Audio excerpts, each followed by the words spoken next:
12月6日，高以翔在台北的灵堂开放了粉丝悼念会。然而，除了粉丝之外，还有一个人的到来引起了大家的关注，他就是我们都非常熟悉的明道。从晒出来的照片来看，当时下着大雨，但是依然没有阻止明道前来悼念高以翔的脚步。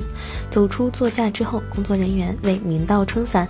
明道身穿黑色的条纹上衣，戴着一副透明眼镜，眼中的悲伤神情溢于言表。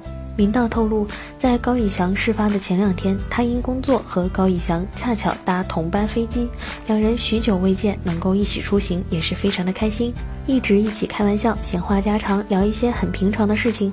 如今想想，画面是那么的美好，没有想到只是2天，却传来了高以翔的噩耗，真是令人不敢相信呀。